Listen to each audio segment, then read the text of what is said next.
मैं आप लोगों की दृष्टि में लाना चाहूँगा कि देश का रिकवरी रेट कंटिन्यूसली इम्प्रूव कर रहा है। कल की तारीख में भी देखें तो 3,708 people they have got recovered, और उसके साथ ही देखें कि टोटल हमारा रिकवरी नंबर जो है वो बढ़कर 95,527 पेशेंट्स हो चुका है। और इस रिकवरी रेट में स्टडी इम्प्रूवमेंट हो रहा है। जैसे कि इस ग्राफ में हम आपको दिखा रहे हैं कि 15 अप्रैल में अगर देश का रिकवरी रेट करीब 11.42% था, 3 मई तक बढ़कर वह 26.59% हुआ। 18 मई को वही बढ़कर 38.29% और आज बढ़ते बढ़ते वह बढ़कर 48.07% हो चुका है। इस विषय में मैं एक और मुख्य विषय आप लोगों की दृष्टि में लाना चाहूँगा। कई बार हम लोग कंपैरिजन करते हुए एक बार ये बात करते हैं कि आज देश में नंबर ऑफ केसेस बढ़ गए हैं, हमारा देश 7वें नंबर पर है। यहाँ यह सोचना, यह एनालाइज करना बहुत ज़रूरी है कि यह एनालिसिस एक डाउटफुल, एक रॉन्ग कंपैरिजन प्रस्तुत करता है। जब भी हमें कंपैरिजन करना चाहिए, वह कंपैरिजन प्राइमरीली हमारे देश की आबादी की तुलना में होना चाहिए। और उसके बारे में हम इससे पहले भी कई बार चर्चा करते रहे हैं कि हम बाकी देशों में जिनकी आबादी अगर हमारे देश के अनुपात में उसको बराबर माना जाए तो इन terms of overall relative performance हम देखते हैं कि हमारा देश ओवरऑल परफॉर्मेंस वाइज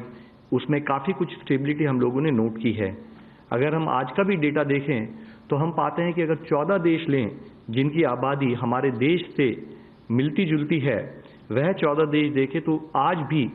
उन देशों में हमारे देश के मुकाबले 22.5% अधिक केसेस आए हैं और 55.2 टाइम्स अधिक डेथ भी वहाँ पर रिपोर्ट हुई हैं। तो यह हमें समझना बहुत ज़रूरी है कि अगर हम देखें कि कंटिन्यूस एफर्ट जो फील्ड पर रहे हैं, either in terms of surveillance और in terms of contact tracing, या हम कैसे अर्ली केस आइडेंटिफिकेशन पर फोकस करें और साथ में जो केस पॉजिटिव आए उसको हम क्लिनिकली कैसे तरीके से मैनेज करें, उन एफर्ट्स के तहत हम पा रहे हैं कि जैसे कि 15 अप्रैल में अगर देश का केस फैटेलिटी रेट करीब 3.3% था, वह घटा 3.25% हुआ, घटते घटते 3.15% और अब वह घटकर 2.82% हो चुका है। इसी कंपैरिजन को अगर हम फैटेलिटी रेट को अगर हम देखें तो हम पाते हैं कि हमारे देश का fatality rate is among the lowest in the world. इसके बारे में जैसे कि मैं ग्राफ में आप लोगों की दृष्टि में लाना चाहूँगा कि अगर दुनिया की पॉपुलेशन के हिसाब से हम देखें तो फैटेलिटी रेट जो पॉजिटिव केसेस आए हैं पूरी दुनिया में, अगर पूरी दुनिया में फैटेलिटी रेट 6.13% है तो वह हमारे देश में एज लो एज 2.82% है। और ऐसे भी देश हैं जहां पर कि 19.4%, 16.2%, 14.3%, इस अधिक अनुपात में भी फैटेलिटी रेट कुछ देशों में नोटिस किया गया है। इसके लिए I would again like to reiterate कि जो हमारा एफर्ट्स रहा है कि हम कैसे टाइमली केस को आइडेंटिफाई करें और उसको क्लिनिकली मैनेजमेंट पर उसका फोकस दें, उसके तहत हमें ये फ़ायदा दिखाई दे रहा है। और साथ ही इसी फैटेलिटी को अगर हम केस फैटेलिटी पर लैख पॉपुलेशन भी देखते हैं तो हम पाते हैं कि वह हमारा केस फैटेलिटी पर lakh population is also among the lowest in the world, जबकि पूरी दुनिया में केस फैटेलिटी पर लैख पॉपुलेशन करीब 4.9 के बराबर है। इंडिया में वह 0.41% है। और जैसे कि इस ग्राफ के द्वारा मैं आप लोगों की दृष्टि में लाना चाहूँगा कि ऐसे भी देश है जहाँ पर 31.4, 34.6, 42 और as high as 82 lakh cases पर लैख पॉपुलेशन केस फैटेलिटी भी नोटिस किया गया है। आज एक और मुख्य विषय हमें समझने की ज़रूरत है कि अगर हम देखें, हम अपना जो हमारे यहाँ डेथ रिपोर्ट हुई हैं उसको एज प्रोफाइल से एनालिसिस करें तो पाते हैं कि जहां हमारा 60 to 74 ईयर्स का जो एज ग्रुप है पॉपुलेशन का, वह अगर 8% है तो उन पर्टिकुलर केसेस में जो कंफर्म पाए गए वहां पर 38% डेथ रिपोर्ट हुई हैं। इसी तरीके से अबव 75 ईयर्स का जो हमारा एज ग्रुप है वहां पर 12% जो है डेथ रेट उसको नोट किया गया है, जो पॉजिटिव केसेस आए हैं। तो हम पाते हैं कि हमारी 10% population has accounted for 50% of the Covid linked deaths. और इससे हमारे सामने एक और दूसरी एनालिसिस अगर हम करते हैं तो हम देखते हैं कि साथ ही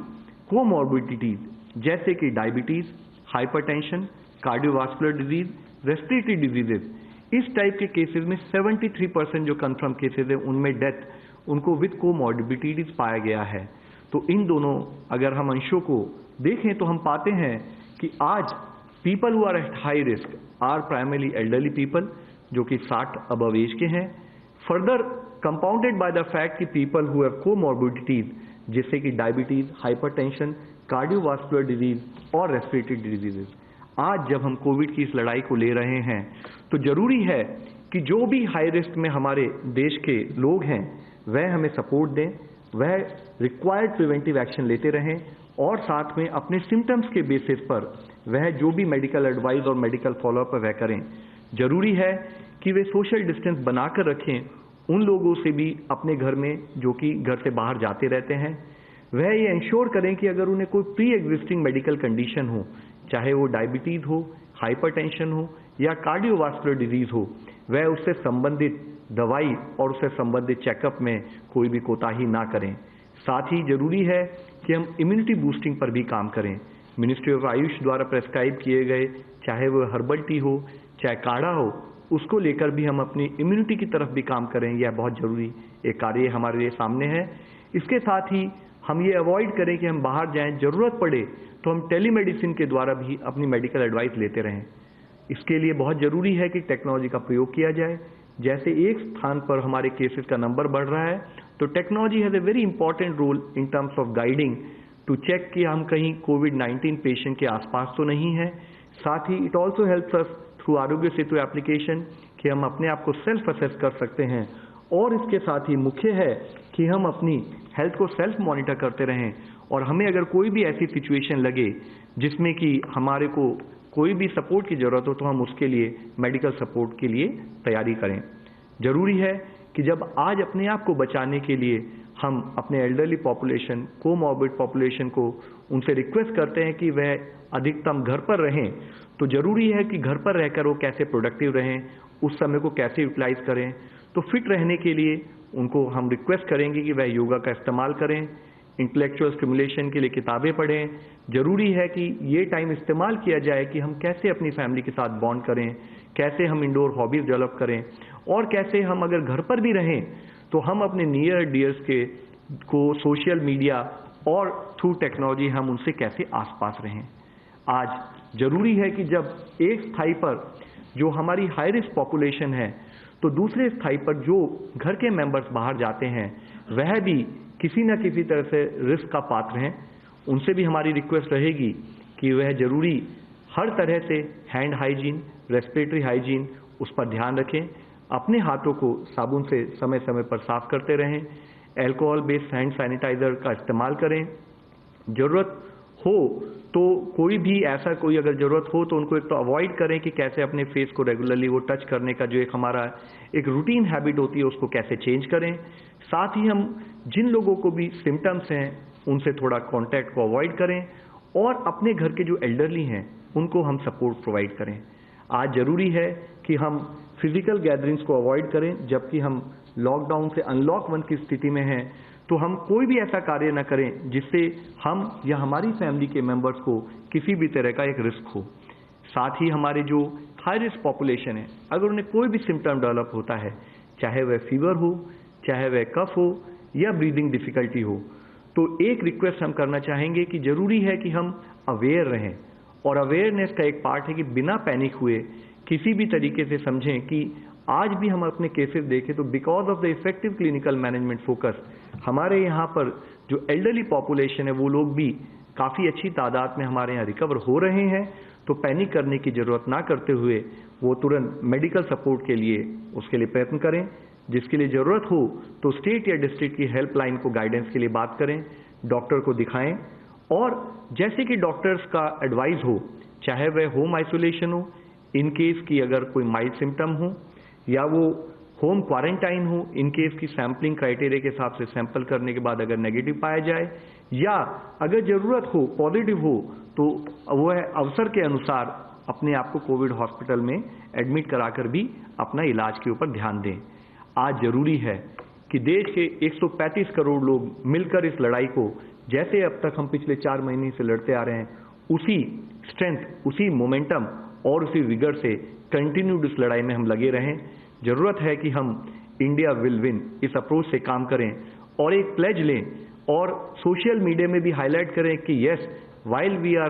taking this battle together, while we are working together, हम में से कोई भी अकेला नहीं है। हम लोग आज फिजिकल डिस्टेंस की बात करते हैं, लेकिन हम फिजिकल डिस्टेंस होते हुए भी मिलकर काम करेंगे और इस बीमारी से अपने आप को बचाएंगे। इसके साथ ही मैं फिर से एक पॉइंट हाईलाइट करना चाहूँगा कि अब तक भी, जैसे कि माननीय प्रधानमंत्री जी ने कई बार कहा है कि कोरोना की लड़ाई में ये जो देश की लड़ाई है, ये हर नागरिक की लड़ाई है। हर नागरिक के द्वारा,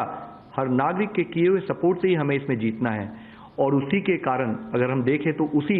नागरिक के प्रयासों के कारण ही आज हम कोरोना से होने वाले अपने नुकसान से काफ़ी हद तक अपने आप को बचाने में काफ़ी कुछ कामयाब भी रहे हैं। आज जरूरी है कि कोरोना को हर तरह से हमें पराजित करना है, हर तरह से हराना है। इसके लिए 3 रिक्वेस्ट मैं फिर से आप लोगों की दृष्टि में लाना चाहूँगा, रिक्वेस्ट करना चाहूँगा, हाईलाइट करना चाहूँगा कि जरूरी है कि हम जागरूक रहें, हर नागरिक जागरूक रहे। जरूरी है कि हम अपने प्रिवेंटिव एफर्ट्स पर काम करें, हमारे निवारक प्रयास चलते रहें, निरंतर हम उस पर कार्य करते रहें। और health seeking behaviour, timely treatment, अगर हमें कभी भी कोई भी ऐसी सिचुएशन लगती है कि हमें मेडिकल एडवाइस की ज़रूरत है तो समय पर एडवाइस लें और अपना इलाज कराएं। इसके साथ ही अंत में मैं यही कहना चाहूँगा कि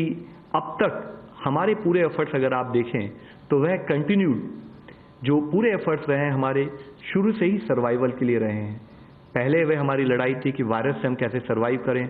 अब हम उस सर्वाइवल को और फर्दर एक्सटेंड करते हुए अनलॉक की स्थिति में कि हम कैसे वायरस के साथ रहते हुए अपने आप को सर्वाइव करें, कैसे अपने लाइवलीहुड और उन ऑप्शंस पर भी काम करें। तो इसके लिए जो हमारा लॉकडाउन का पीरियड है, जिसको हमने हर तरह से पॉजिटिव इस्तेमाल किया है, चाहे वह हमारा हेल्थ इंफ्रास्ट्रक्चर का बढ़ाना हो, हमारे हेल्थ केयर वर्कर्स का ओरिएंटेशन करना हो, और साथ ही हमारे इस ओरिएंटेशन के द्वारा कम्युनिटी को ओरिएंट करना हो, कम्युनिटी के सपोर्ट से हमें कैसे आगे बढ़ना हो और किस तरह से हमने सर्वेलेंस पर काम किया है, उसी एफर्ट्स को हम करते रहें। और उसी एफर्ट्स को करते हुए अंत में मैं आपसे अपील करना चाहूँगा कि इस लॉकडाउन की परिस्थिति में हम जो प्रिकॉशंस लेनी हो उसको कंटिन्यूड उसी विगर और उसी मोमेंटम के साथ लेते रहें। मैं इस अपील को एक वीडियो के द्वारा आपके सामने प्रस्तुत करना चाहूँगा।